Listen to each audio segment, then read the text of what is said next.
semuanya. Di sini aku akan menjelaskan tentang tipe-tipe audiens dan cara mengatasinya. Jadi stay terus dan tonton videonya sampai habis. Yang pertama adalah berdasarkan gender. Nah, jika audiens yang kita hadapi ini mayoritas adalah wanita, kita harus menggunakan kalimat yang basa-basi dan dengan nada suara yang variatif karena wanita selalu menggunakan perasaan. Kemudian kalau audiens yang kita hadapi adalah kebanyakan lelaki, kita harus menyampaikan informasi langsung to the point gitu.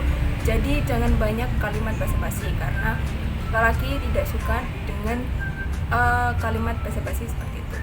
Yang kedua adalah berdasarkan usia, kisaran di bawah 5 tahun. Kita harus menyampaikan informasi dengan sikap seperti anak kecil atau bisa dengan nyanyian agar mereka bisa enjoy dan tidak takut dengan kita. Kedua adalah audiens dengan usia di bawah 10 tahun. Kita harus ngobrol dengan bahasa baku agar mereka juga bisa paham apa yang kita maksud. Kisaran usia remaja. Nah, kita harus menyampaikan informasi yang kita maksud dengan bahasa keseharian mereka yang menurut mereka bisa masuk ke dalam jiwanya. Dan usia dewasa. Nah, di usia dewasa ini kita tidak boleh bersikap seperti anak kecil. Kita harus menyesuaikan diri. Kita harus menyampaikan informasi berdasarkan sumber dan data agar apa yang kita sampaikan bisa dianggap relevan oleh mereka, atau oleh audiens. Terakhir adalah di audiens lanjut usia. Nah, di sini kita harus menyampaikan informasi itu dengan suara yang lantang atau dengan kalimat yang lugas agar mereka bisa paham apa yang kita maksud dan informasi dapat diterima dengan baik.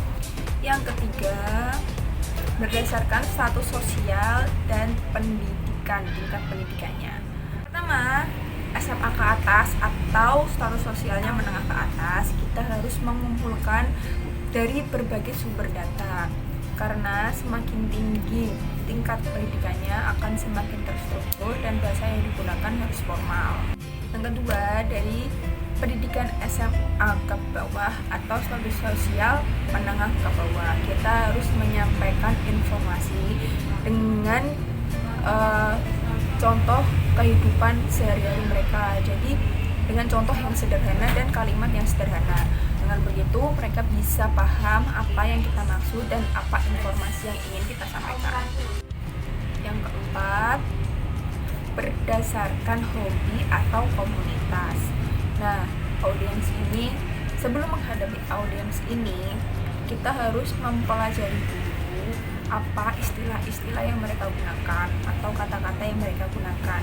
Misalnya dari komunitas sepak bola, kita harus menggunakan istilah-istilah seperti offside, out gitu, atau apapun agar mereka bisa tertarik dan puas dengan penjelasan kita. Yang terakhir adalah berdasarkan geografis.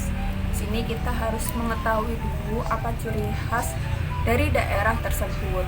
Nah, misal bisa bahasa, budaya, makanan daerah atau apapun ciri khas dari daerah tersebut.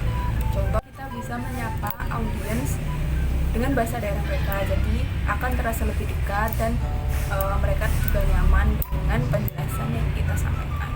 Itu tadi penjelasan dari aku. Terima kasih untuk yang sudah menonton dan mohon maaf jika ada kesalahan. Wassalamualaikum warahmatullahi wabarakatuh.